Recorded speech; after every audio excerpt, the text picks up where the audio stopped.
పరిచర్య చేస్తున్నటువంటి పెద్దలు మరి డేవిడ్ అన్నయ్య మన మధ్యన ఉండటం ఎంతో సంతోషకరం. మరి అన్నయ్య మరి వచ్చి వాక్యాన్ని అందించాల్సిందిగా ప్రేమతో తెలియజేస్తూ ఉన్నాం.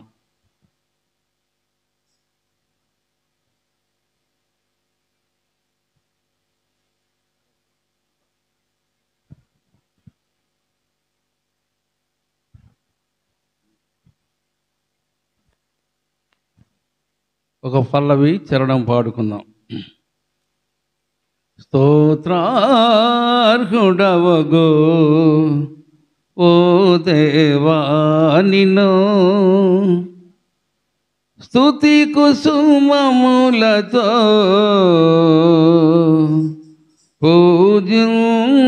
పూజింతునయ్యా.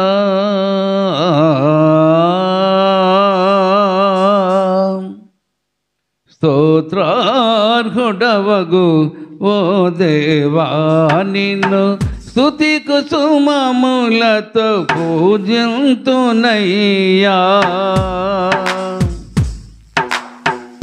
ప్రేమమూర్తి వగు యేసయ్యా, ప్రేమమూర్తి వగు యేసయ్యా నిన్ను ఆత్మతో నేను ఆరాధింతును, ఆత్మతో నేను ఆరాధింతును.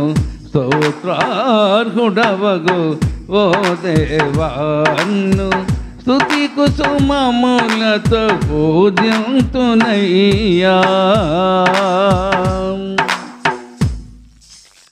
విరిగి నలిగిన నా హృదయము ప్రభు నైవేద్యముగా నీకర్పింతును. విరిగి నలిగిన నా హృదయము ప్రభు నైవేద్యముగా నీకర్పింతును. నీవు నాకు దయతో నేర్పిన, నీవు నాకు దయతో నేర్పిన కరుణా ప్రేమను హారతి చేతును, కరుణా ప్రేమను హారతి చేతును. స్తోత్రార్హుడవగు ఓ దేవా నిన్ను స్తుతి కుసుమములతో పూజింతునయ్యా. విశ్వాస సహిత పోరాటములో నీవు నాకు తోడుగా నిలచి, విశ్వాస సహిత పోరాటములో నీవు నాకు తోడుగా నిలచి నడిపించుము నీ ఆలోచనతో, నడిపించుము నీ ఆలోచనతో చేర్చుము ప్రభు నన్ను నీ నిత్య రాజ్యములో, చేర్చుము ప్రభు నన్ను నీ నిత్య రాజ్యములో. స్తోత్రార్హుడవగు ఓ దేవా నిన్ను స్తుతి కుసుమములతో పూజింతునయ్యా. ప్రేమమూర్తి వగు యేసయ్యా, ప్రేమమూర్తి వగు యేసయ్యా నిన్ను ఆత్మతో నేను ఆరాధింతును, ఆత్మతో నేను ఆరాధింతును. స్తోత్రార్హుడవగు ఓ దేవా నిన్ను స్తుతి కుసుమములతో పూజింతునయ్యా.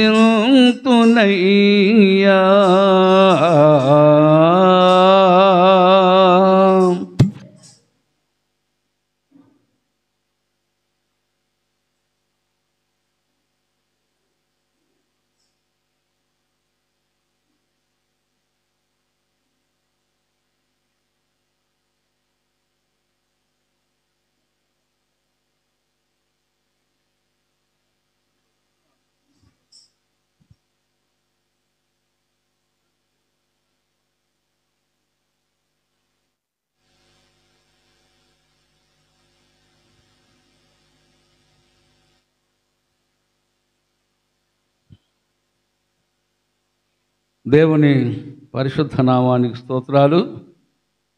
మరి మరలా మనందరం కలిసి ప్రభువును ఆరాధించడానికి వాక్య సహవాసంలో మనందరం కలిగి ఉండటం ఇది దేవుని యొక్క కృప, అనాది కాల సంకల్పం.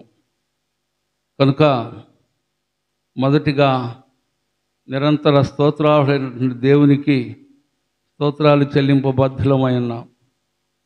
మరి మీరు కూడా మరి ప్రేమతో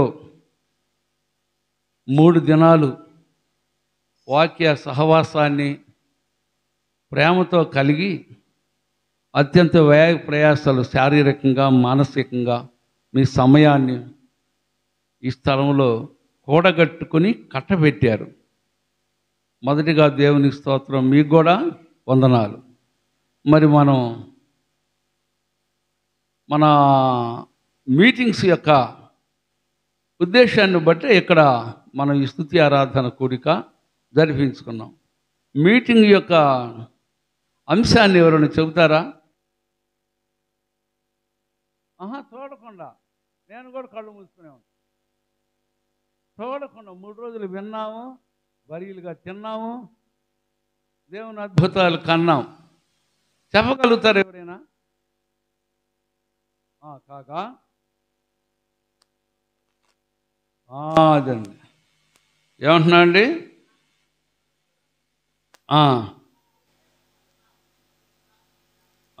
అంతకుముందు వాక్యం చెప్పండి.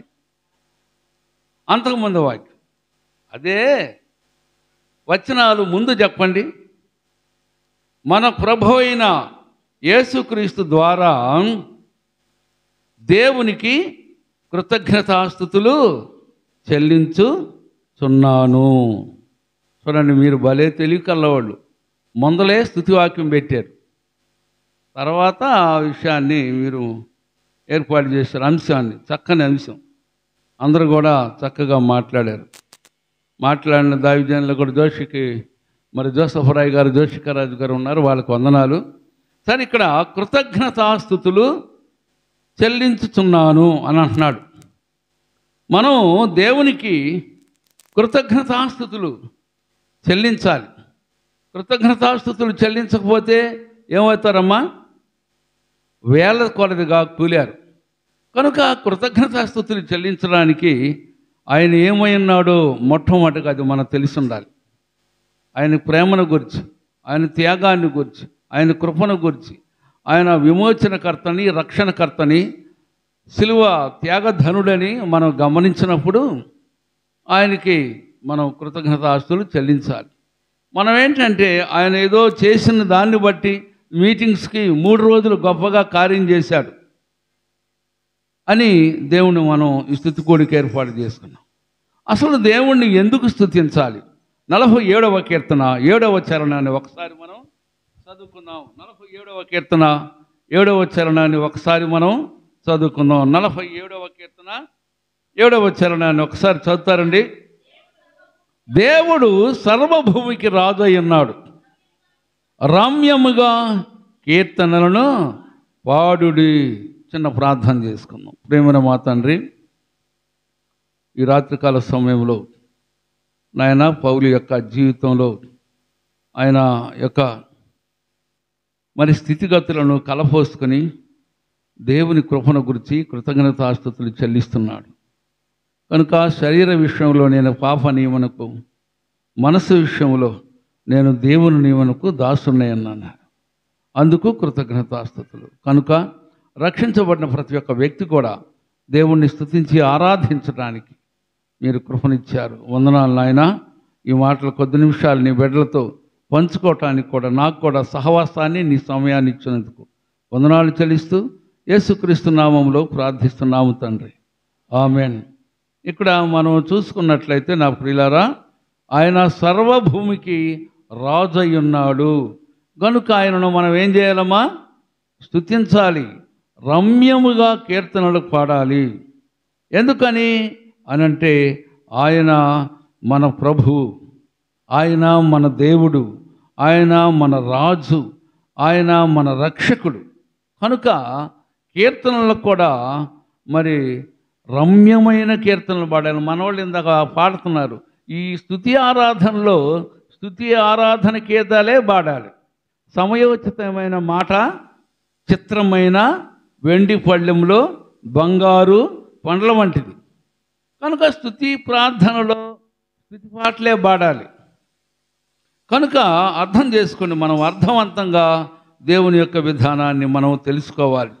కనుక ఆయనను మనం ఏమై ఉన్నాడో దాన్ని మనం ఎరిగి స్తుతించాలి. కొన్ని విషయాలు నేను క్లుప్తంగా చెప్పి మరి దేవుని దాసులకు కూడా మరి సమయాన్ని మనం పంచుకున్నాం. కనుక ఇక్కడ మనం దేవుణ్ణి స్తుతించటంలో ఏమున్నది అని అంటే 50వ కీర్తన 23వ వచనంలో ఏంటంటే దేవుని మనం మహిమపరుస్తున్నాము. స్తుతియాగము అర్పించువాడు నన్ను మహిమపరుచుతున్నాడు, నేను వానికి దేవుని రక్షణ ఘనపరచునట్లు వాడు మార్గము సిద్ధపరచుకొనెను. చూడండి ప్రియులారా, స్తుతి చేసేటువంటి వాళ్ళు ఒకటి దేవుని మహిమపరుస్తున్నాడు, రెండవది ఏంటంటే తన మార్గాన్ని నిత్యత్వం వైపు వాళ్ళు మళ్ళించుకుంటున్నారు. అది స్తుతి యొక్క విధానం. కనుక మనం ప్రతి వారం కూడా ఆ 3 రోజులు చేసిన మీటింగులను బట్టే కాదు, దేవుడు ఏమై ఉన్నాడో, ఆయన ఎంత గొప్పవాడో ఆ విషయాన్ని మనము ఆయనకి అర్పించాలి. కీర్తనకారుడు దావీదు అంటున్నాడు, నా ప్రాణమా యెహోవాను, 103వ కీర్తన అంటున్నాడు, నా అంతరంగమున సమస్తమా ఆయన పరిశుద్ధ నామమును సన్నతించుము, నా ప్రాణమా యెహోవాను సన్నతించుము, ఆయన చేసిన ఉపకారములలో దేనిని మరువకూడదంట. చూడండి, ఈ 3 రోజుల విషయాలే కాదు కానీ ప్రతిరోజు మనకు ఆయన కాపుదల, ఆయన భద్రత ఉంది. ఎందుకంటే మనము దేవుని పిల్లలంగా ఆయన రక్తంలో కడగబడి ఏక కుటుంబీకులుగా మనం పిలువబడ్డాం. కనుక అందును బట్టి మనం దేవునికి కృతజ్ఞతాస్తుతులు చెల్లించాలి. ఎందుకని అనంటే ఆయన స్తుతించటం మంచిదంట. మనం అనుకుంటాం ఏది మంచిదని యోచించుకుంటే మరి 92వ కీర్తన మరి 1వ వచనంలో కూడా చూసుకున్నట్లయితే మరి ఆయన అంటున్నాడు, యెహోవాను స్తుతించుట మంచిది, మహోన్నతుడు నీ నామమును కీర్తించుట మంచిది. జీవితంలో మానవునికి మంచి ఏంటంటే దేవుని స్తుతించటం, మంచి ఏమిటంటే దేవుణ్ణి ఆరాధించటం, మంచి ఏమిటంటే దేవుని ఘనపరచడం. స్తుతి అనగా దేవుడు ఏమైనాడని తెలుసుకోవడమే కాకుండా ఆయనను మనం ఎక్కువగా ప్రేమించటం. ఒక యజమానునికి ఆ యొక్క విశ్వాస సహితంగా ఆ కుక్క, ఇక్కడ ఉంటే 2 కుక్కలు, మరి ఆ కుక్కలను చూసినప్పుడల్లా వాళ్ళ యజమానులకు అవి లోబడి ఆ ప్రేమతో వాళ్ళని స్వీకరిస్తాయి, ఆహ్వానిస్తాయి, గౌరవిస్తాయి, లోబడతాయి. కానీ దేవుడు ఈ యజమానులు కొంతవరకే పరిమితం, కానీ ఆయన నిరంతర స్తోత్రార్హుడు. మరి ఆయన్ని మనం ఎలాగా ప్రేమించాలంటే నిత్యము ఆయన్ని ప్రేమించాలి. ఎందుకని అనంటే ఆయన స్తోత్రార్హుడు. ఒకరోజు కాదు, ఒక సమయం కాదు, స్తోత్రార్హుడు. 4 జీవులు, 24 పెద్దలు, 144,000 మంది అనిందిలు, కోట్ల కొలది లెక్కకు విస్తరించినటువంటి దేవదూతల స్తుతుల పరంపరల మధ్య పరిశుద్ధుడు పరిశుద్ధుడు పరిశుద్ధుడు అని మానక గాన ప్రతిగానముల చేత ప్రస్తుతులు అందుకున్నటువంటి దేవుడు. కనుక ఆయన స్తోత్రార్హుడు అని మనం చూస్తున్నాం. అంతేకాదండి, 22వ కీర్తన 4వ వచనం అంటున్నాడు, ఆయన మాత్రమే స్తుతికి యోగ్యుడు. ఆయన ఒక్కడే స్తుతికి యోగ్యుడు, ఇంకెవరు లేరు. కనుక అందుకని మనం ఆయనను ఆరాధించాలి, ఘనపరచాలి. ఇంకొక మాటను మనం కూడా చూసినట్లయితే 69వ కీర్తన 30వ వచనంలో కూడా ఒకసారి చూద్దాం. 69వ కీర్తన. కీర్తనలతో నేను దేవుని నామమును స్తుతించెదను, కృతజ్ఞతాస్తుతులతో నేను ఆయనను ఘనపరిచెదను.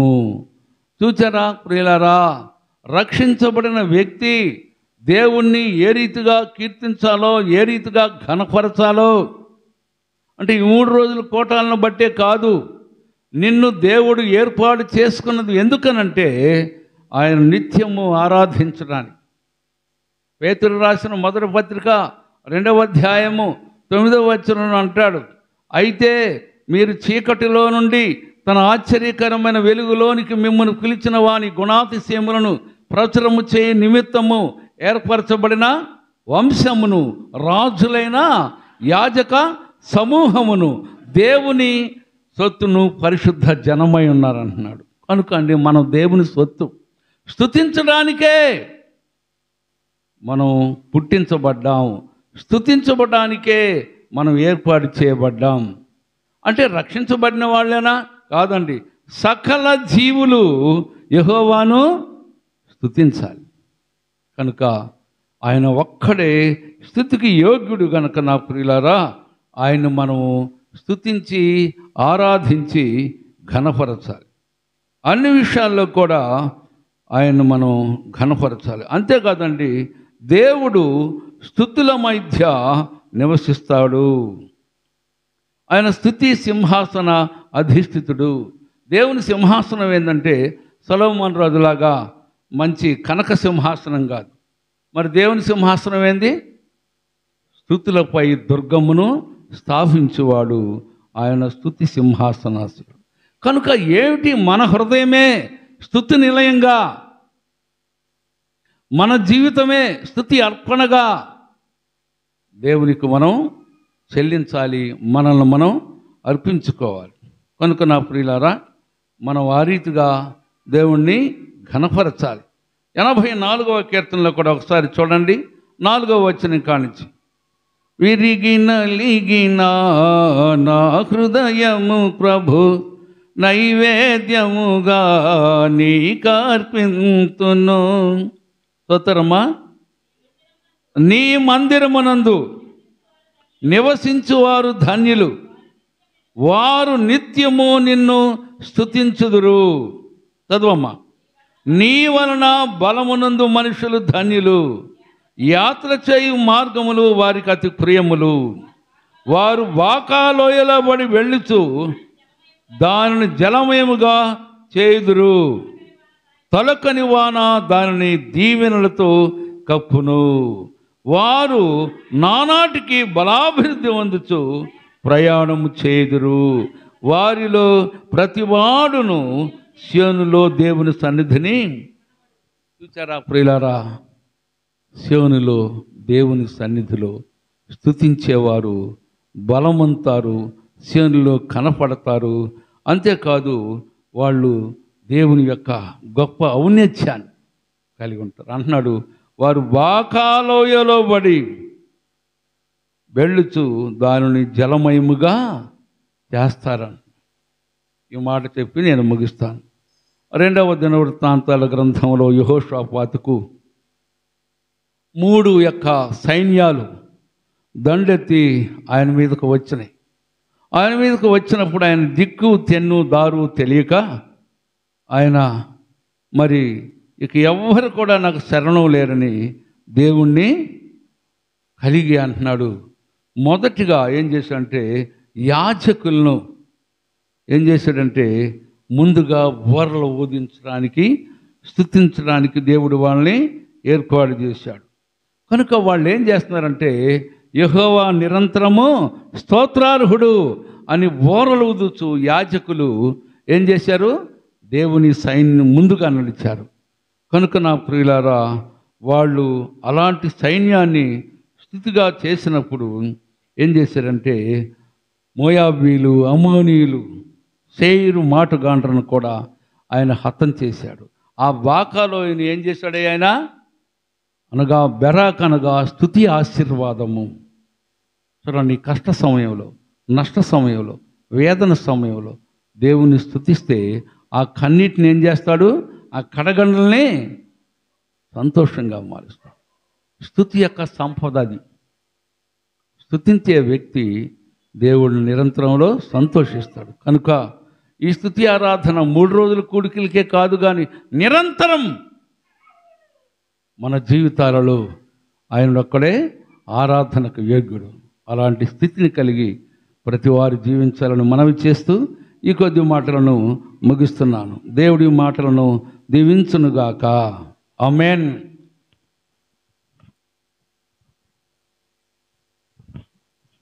మంచిది, చక్కని మాటలు అందించిన పెద్దలు, సహవాస పెద్దలు డేవిడ్ అన్నయ్యకు మరి హృదయపూర్వక వందనాలు తెలియజేస్తూ ఉన్నాను.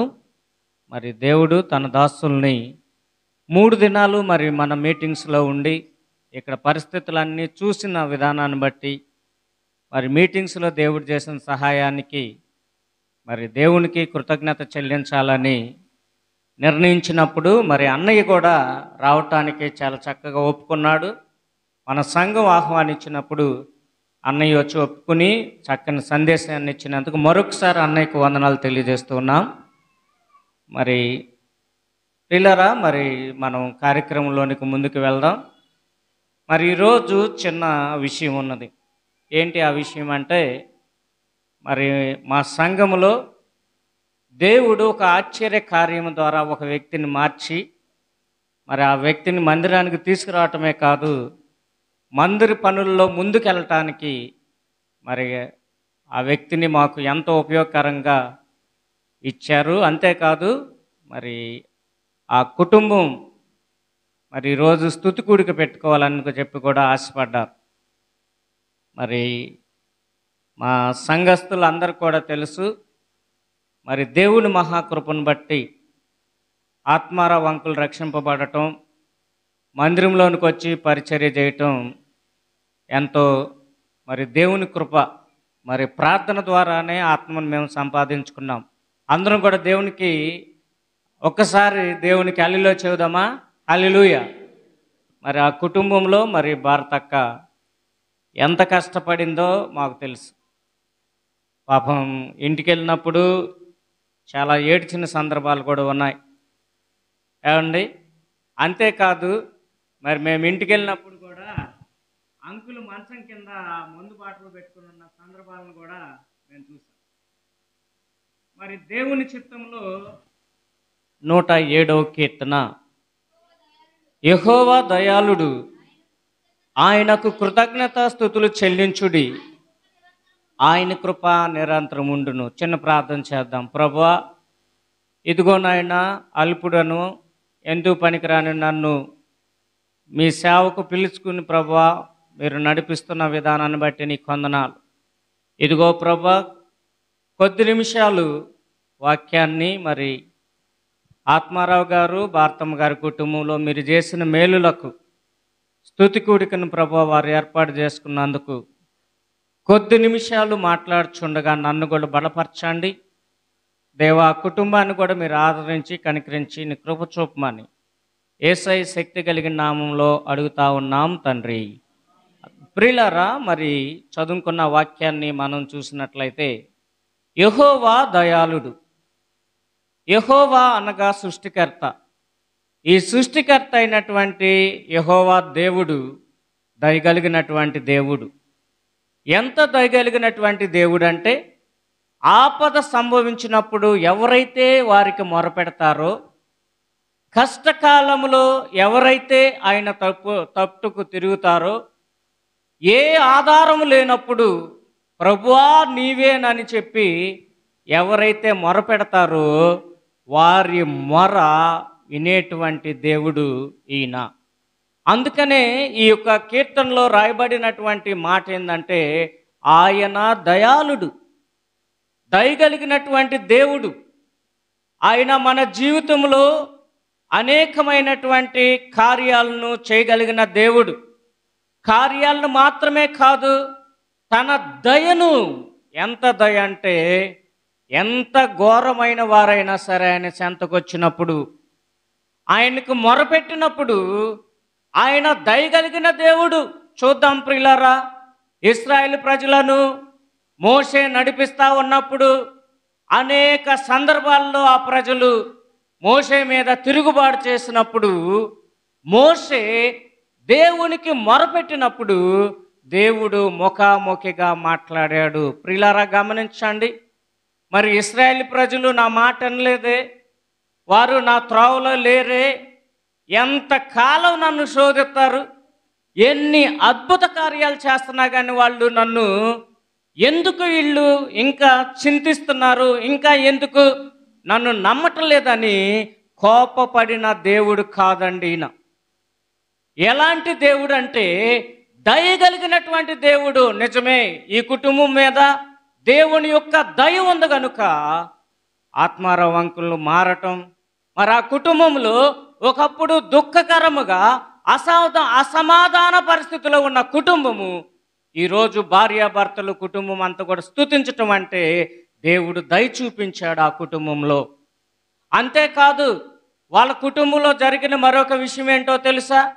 మరి ఈ తుఫాను వచ్చినప్పుడు వాళ్ళ పంట అంతా కూడా పోయినటువంటి పరిస్థితి. అప్పుడు వాళ్ళు ఏమన్నారో తెలుసండి? అందరైతే బాధపడుతున్నారు, ఎందుకు వచ్చింది ఈ తుఫాను, పెట్టుబడి పెట్టిన మొత్తం తుడుచుకుపోయింది అంటే ఆత్మారావు అంకులు భారతక్క ఏమన్నారో తెలుసా? దేవుని చిత్తం లేదేమయ్యా అన్నారు. హల్లెలూయా. ఏమండి చూడండి, దేవుని చిత్తం లేదేమో, దేవుడు మాకు ఇవ్వాలనుకుంటే ఇస్తాడు.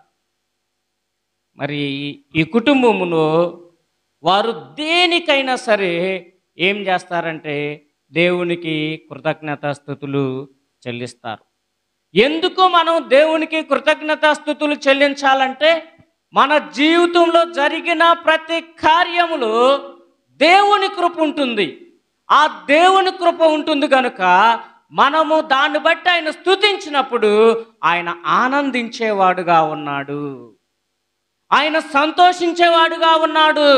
అందుకనే దేవుడు ఏం కోరుకుంటున్నాడంటే మన దగ్గర నుంచి వెండి బంగారం కోరుకోవట్లా, ఏం కోరుకుంటున్నాడంటే విరిగి నలిగిన హృదయాన్ని కోరుకుంటున్నాడు. దయగలిగినటువంటి దేవుడు మన అన్ని పరిస్థితులలో తోడుగా ఉన్నాడు. అందుకని ఇదే కీర్తన 8వ వచనంలో ఒక వాక్యం ఉండేది. ఏమనిందండి?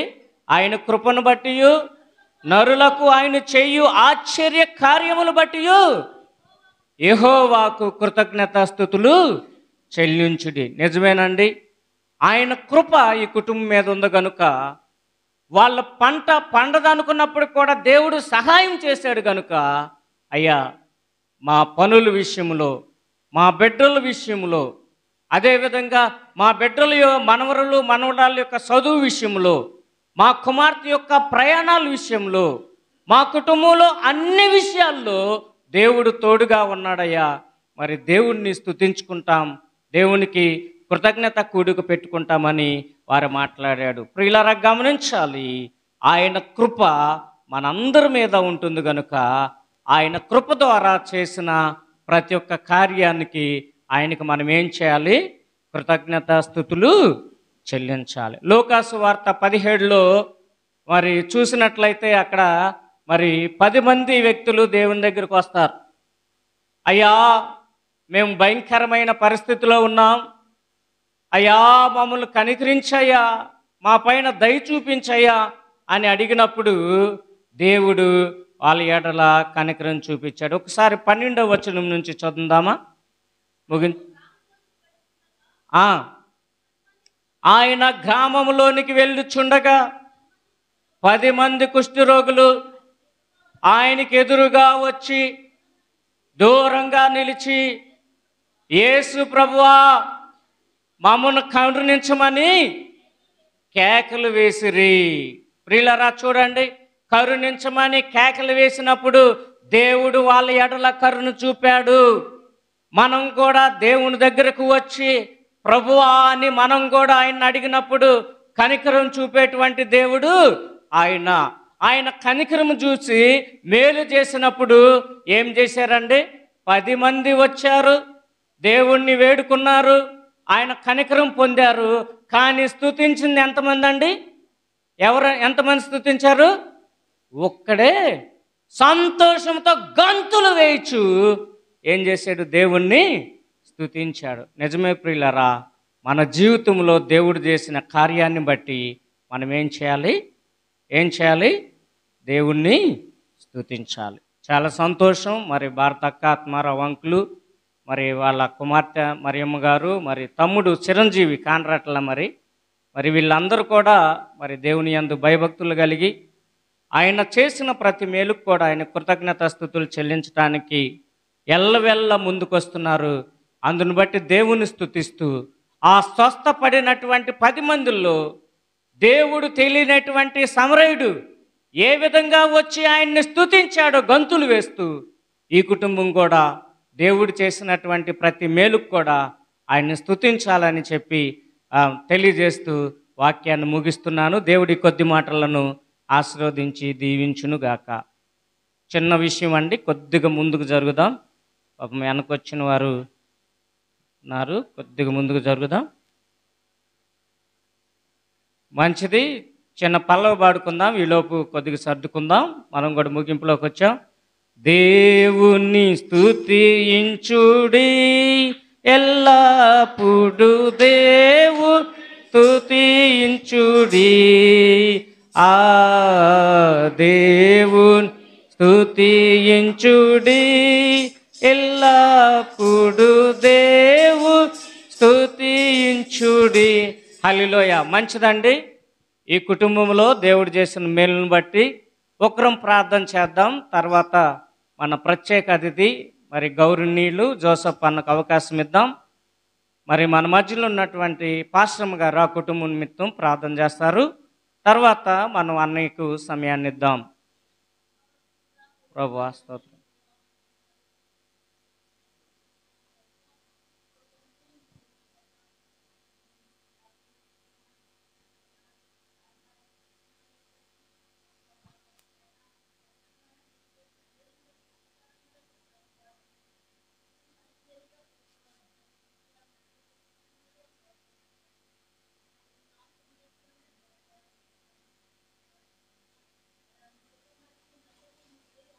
ప్రభువా ప్రభువా స్తోత్రం స్తోత్రం నాయన.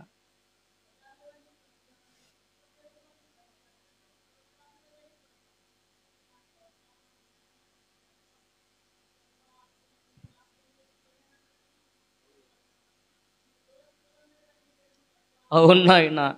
ప్రభువా స్తోత్రం, ప్రభువా స్తోత్రం నాయన, స్తోత్రం నాయన. ప్రభువా సహాయం చేయి.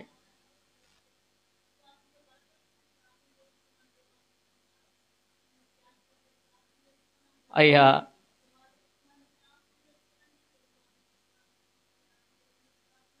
ఓ ప్రభువా, అవునయ్యా. ప్రభువా స్తోత్రం.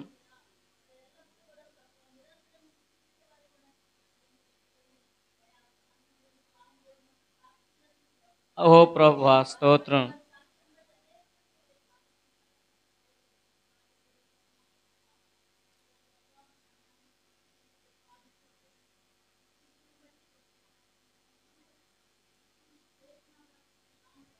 ఆమేన్.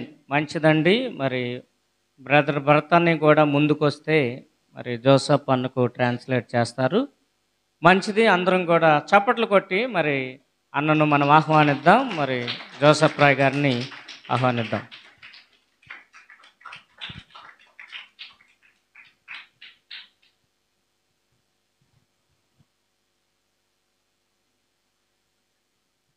Thank you.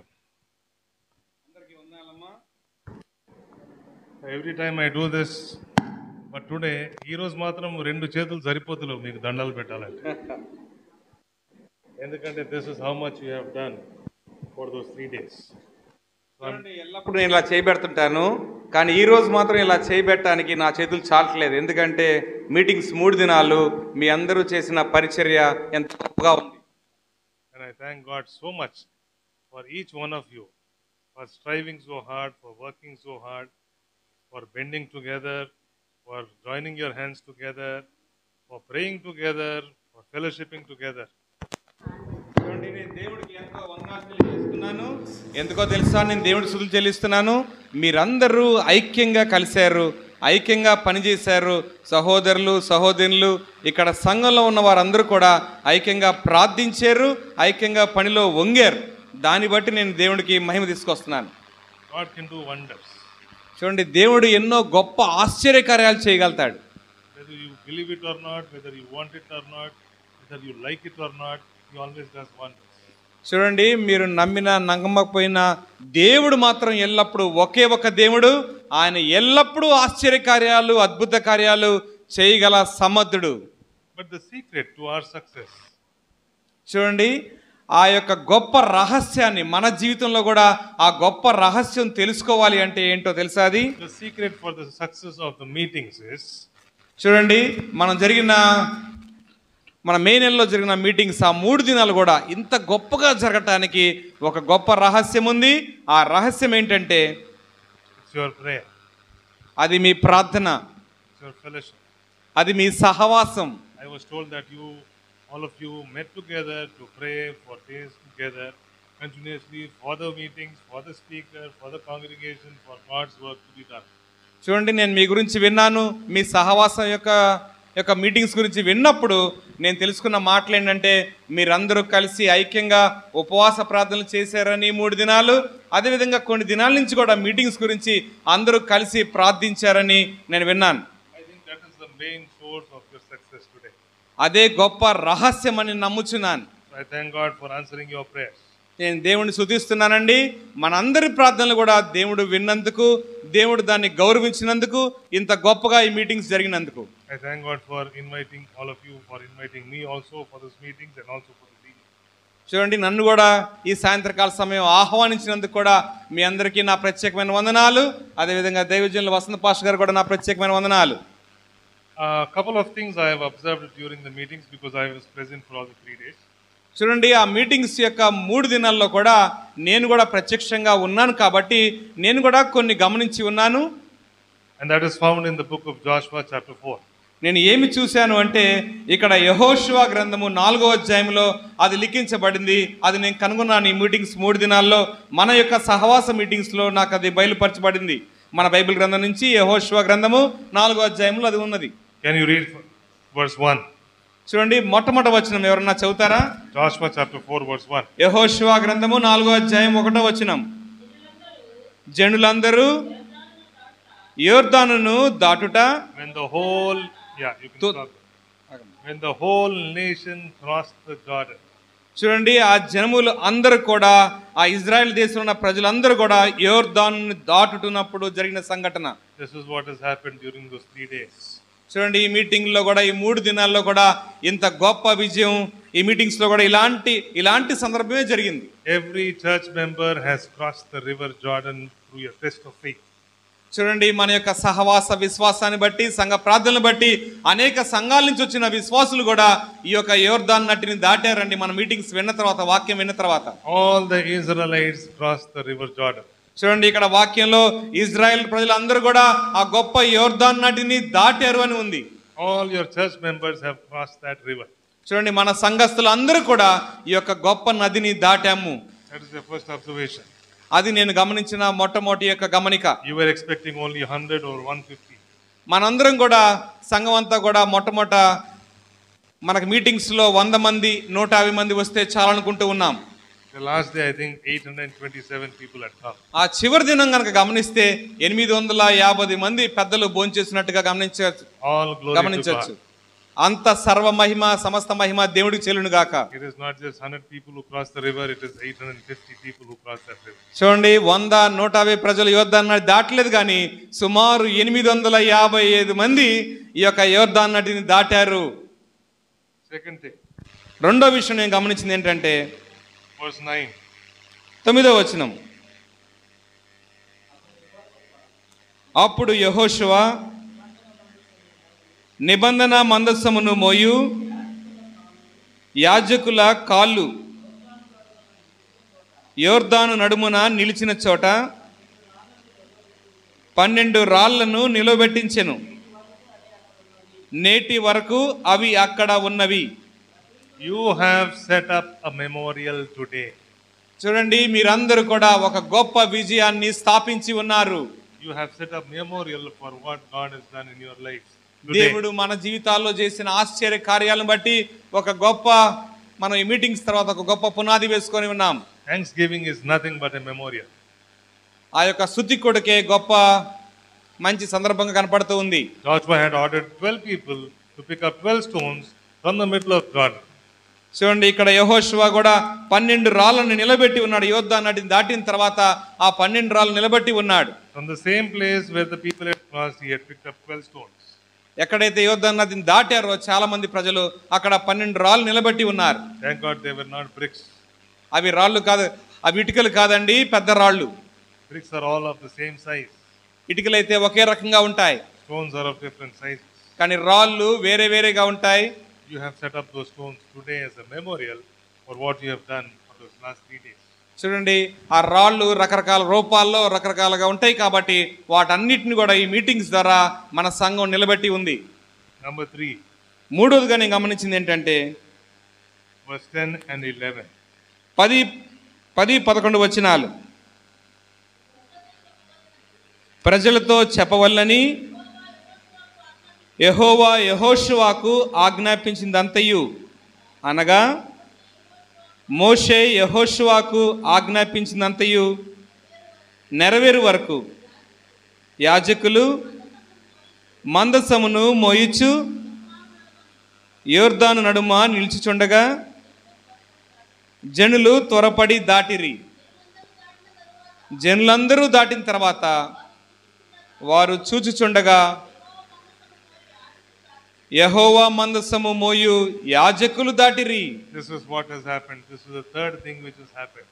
చూడండి, మూడో గొప్ప విషయం నేను గమనించింది ఏంటంటే మీటింగ్స్ లో ఇది జరిగిందండి. మనం ఇప్పుడు చదువుకున్న వాక్యం జరిగింది. Ark of the Lord was there. The presence of God was there. దేవుడి యొక్క ప్రత్యక్షత, దేవుడి యొక్క ప్రసన్నత, దేవుడి యొక్క మహిమ ఆ 3 దినాల మీటింగ్ లో మనం కల్లారా చూసి ఉన్నాం. The Ark of the Lord was being carried all through those 3 days. చూడండి, దేవుడి యొక్క మందసము, దేవుడి యొక్క మహిమతో నింపబడిన ఆ మందసము ఆ 3 దినాలు కూడా మోయబడి ఉన్నది. Praise the Lord. దేవుని స్తుతించండి. Thank you. మీ అందరికీ వందనాలు. Number 4, నాలుగవది నేను గమనించింది ఏంటయ్యా అంటే ఈ మీటింగ్స్ లో verse 13. 13వ వచనం.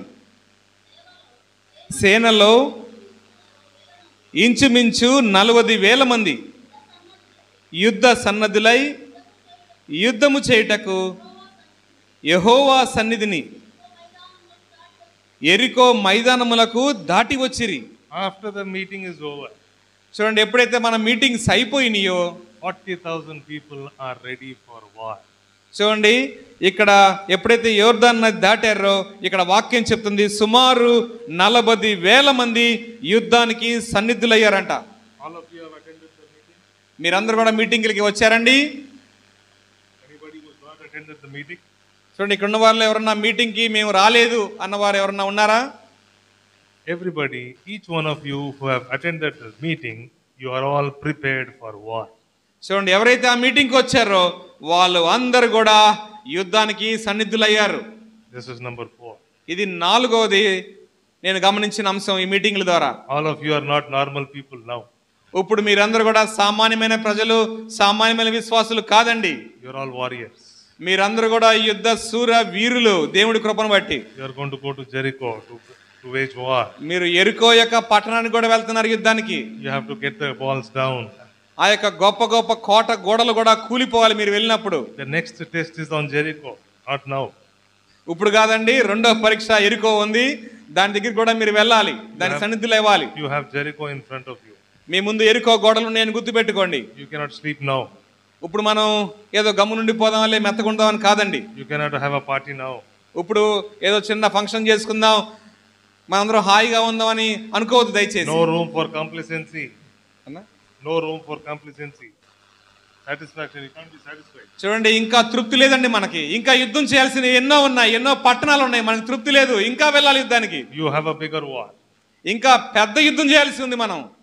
All of you should be ready. మనందరం కూడా సన్నిధులు అవ్వాలా. నెక్స్ట్ మీటింగ్లకు కానీ ఇంకా యుద్ధం ఉంది, ఇంకా యుద్ధాలు ఉన్నాయి, ఎన్నో పట్టణాలు పట్టుకోవాలి, ఎన్నో గ్రామాలు పట్టుకోవాలి, ప్రజలు పరిగెత్తుకుంటూ ఇక మీటింగ్లు రావాలా.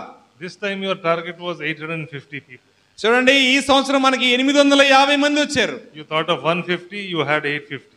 మీరు అనుకున్నది, మనమందరం అనుకున్నది 150 మంది వస్తే చాలనుకుంటే దేవుడు మనకి 850 మందిని ఇచ్చాడు. Next year, how many people? వచ్చే సంవత్సరం ఎంతమందో మీరు ఊహించుకోవచ్చు. How many? It is 1:8, no? 150 is to 850. చూడండి, 8 times more.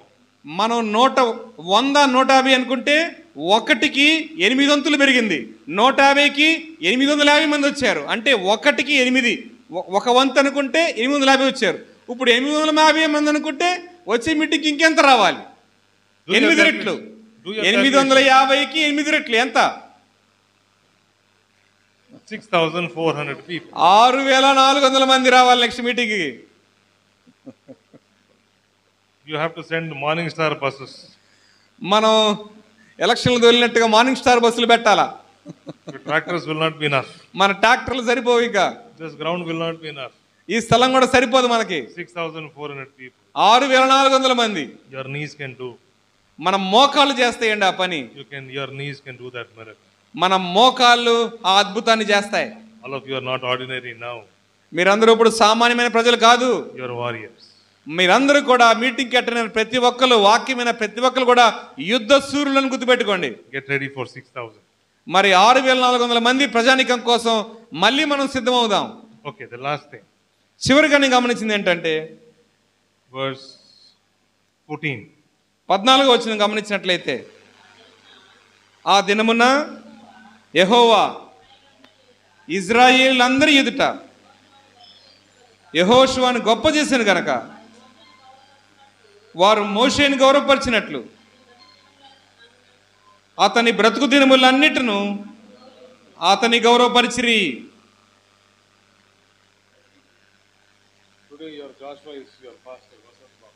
చూడండి, ఇక్కడ మన యెహోషువ ఇక్కడ ఉంది, ఇక్కడ మన సంఘ కాపరి వసంత పాస్టర్ గారు. చూడండి, ఈరోజు దేవుడు ఆయన మహిమపరిచాడు. చూడండి, ఆయన కూడా ఒకప్పుడు మోషే యొక్క అడుగుజాడల్లో ఉండేవాడు.